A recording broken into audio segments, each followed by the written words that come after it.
He does this a lot. He pressures players as they are right near him. He needs to push them down, and that's exactly what he's doing. 3 players remaining, 7 eliminations. RPG gonna drop him down. Someone trying to go for high ground. Nice build fight here from him. He is gonna lose it for the time being, but he is maintaining it now with the builds running out. Actually needs to capitalize, and he is. That's gonna be Kadric going down. Big 60 now dropping down with 20 builds remaining. Shots going through. He is still pretty healthy. Does have time to pop a mini. It's Null and Yubel versus Big 60. Is Yubel trying to go up for the high ground. Big 60 gonna maintain it. Nice builds here for him. Continued RPG shots going through his pants. On low ground. That's Null going down. Big 60 trying to get the next one, and he does. 10 eliminations for Big 60 and the victory royale.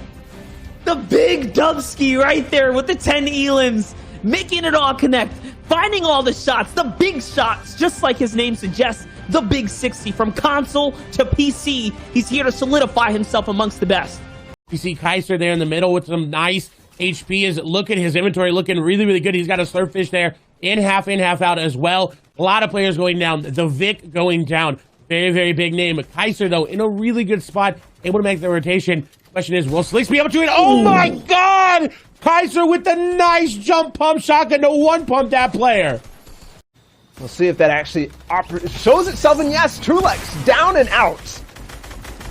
A general on a battlefield, Mr. Savage is doing things in such cool fashion, keeping things so methodical, time after time, moving from box to box, but knowing all his options, and he has so many. He can lead with the drum gun, hit with those pump shots, and has the RPG as well, in case things get hairy. He wants to get explosive. Still though, choosing to stay on low, and that's because that's where he can just collect the bones of every single person dropping down in quick desperation. It's Savage who you're going to be answering to with that drum gun RPG combination, still spraying through. Builds will not save you. Whoa, a harpoon dodge, making me dodge in real life. That was so close to his head. 5 eliminations now, box to box, lands the next shot. A pickaxe is what he'll have to use because he's running out of steam, but still delivering damage. A grappler now in his toolkit, and oh my God, a 160 pump. Maglo goes down.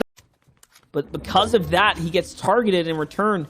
Launchpad's going to go off behind him. Maybe it's too late to turn around, so he's going to have to pop his own, and he does a short pad. Love how he sets that one up to make sure he's not exposing himself in the air for too long. And then pulls out the grappler to take height. He hops in someone's box, and he is going to successfully find it. It's going to be Fuzzy who is up top.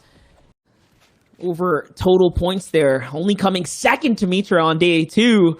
Let's see, he's going to open up with a big 66 right here, and that's going to be half of the shield, minimal to the opponent. Now Benji's going full on. He's been rocking that Siren skin all weekend. You see it, you better be afraid, because he is one of the most dangerous solo players. Good cone right there. He tries to kind of choke him out. Let's see what he's going to do. He's setting up the ramp boost. Takes the cone again, and this is all control, all his. The exchange was even, though. And now he's in the box again. He goes all the way for it. He just opens up the shot. Jetsu is going to fall now, and Benji's going to reap the rewards.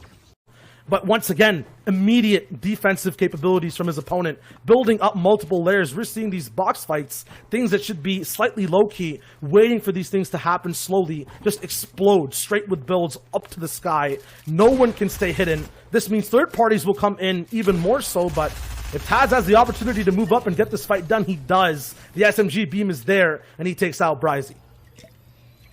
But Kel off to a good start with the Sky's loot, but that just means he's now a target for so many. He's left the card behind as well, and I don't think he missed a single shot in that box. The SMG tracking. The ones who are kind of blocked off. You'll see it from Acorn's point of view. There's a huge hill in front of him where he doesn't have a say on a bunch of the people trying to rotate in, and as I say that, the bridge is open. He finds 1 and 2. That's Jack that he takes out, his own duo mate. I don't want to be in that call right now because it might be getting really heated there. These are some of the last games of the competition. Acorn, obviously the better positioner of the two. Miro will look to third party even more, landing 100 damage past what he should have, I think. Kotal should have known exactly where he was after we saw Kaz get taken out. He's now knocking on the door at the same time. Has so many switches available in terms of which guns he wants to use. The ammo count, though, is not there. The tactical shotgun, just 9 shots left, and it's Zypha who kind of plays around with the amount of edits that he has, tricking Miro, but the one thing that you can't mess up is this man's aim. He's a champion, but right now he's sitting in a bush and maybe showing off. that all strategies are valid no matter what. This is going to resonate with a lot of different people. But look at that trigger discipline for Andalex. And oh my goodness, this is a really, really good player. Anas runs into the bush and he takes him out. He makes it work. Andalex might be a champion. And he didn't actually get the refresh materials off of that. Moki finds Kura. I believe this might be right next to... There's a heavy snipe in. Oh no! Pulled out the mini Kaiser with a big blunder by accident. And failing on the execution a little bit. Saves vibes a little bit because he has the materials now. Shizolele and Red Rush in a fight with a minigun. They're really, really high up, but Red Rush has that grappler to make things work. Yeah, Red Rush is trying to be as loud as possible. Now finally drops down. Too much action for him and 2 back-to-back pumps from Vibes. The last person left alive, I believe, is Moki on height, who stays cool, calm, and collected the whole game through. 3 eliminations picked up in that endgame and that victory royale. Maxed out as far as his points go in comparison to the first day. Capitalizing on his second win here, showing that the 2-day formats are best for consistency and for the players here. This wall is very weak, though. He's going to wait for that opportunity, steps right out and meets them and greets them with the SMG right there. Well played to Jamie. He's gotten 20 this game already off of the elims. Let's see.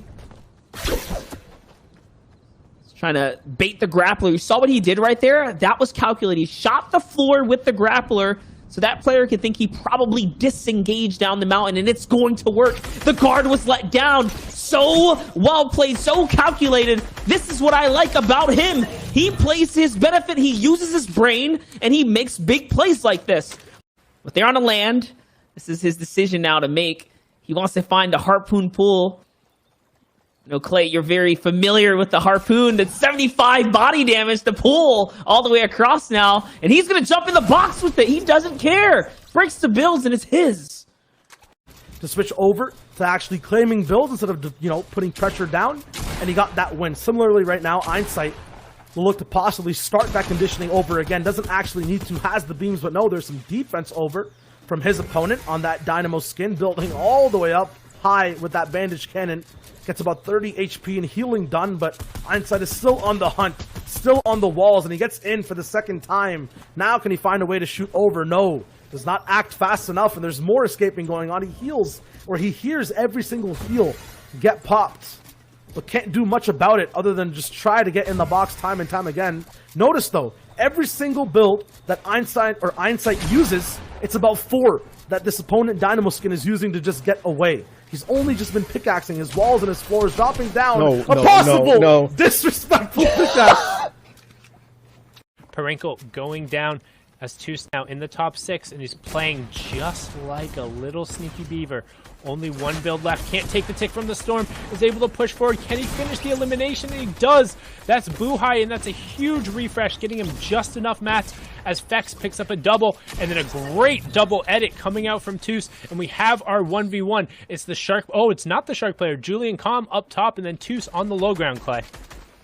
Julian come up there, Toos on the low ground. Toos has made an incredible play. He found Ibuhai after getting that initial damage onto him, so already had the advantage shots coming through. RPG dropping him down. Was wondering if Toos may have made a mistake by not taking that first RPG, but finds it with an elimination. This going up the hill is going to be very easy for Toos to maintain the high ground and pick up the victory royale as RPGs are raining fire from above. This should be it. The last RPG going to come through. Actually not going to connect, but the zone going to do it for him. The victory royale going to Toos, and he picks up 8 eliminations as well.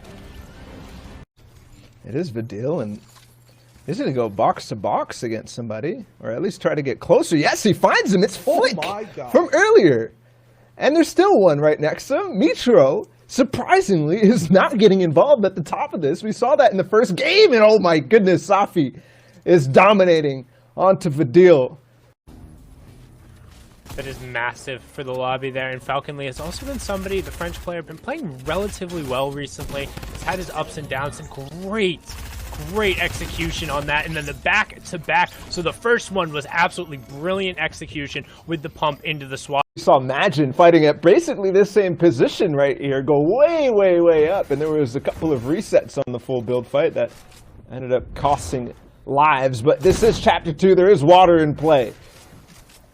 There's also patterns in play too. Caxi, once again, trapped in a fight where he doesn't have the full advantage in Storm. Now just, I think, 2 seconds left to land one more shot. It's not going to be possible. It's the last possible second, actually, on the Ballatw. He gets to live. Go.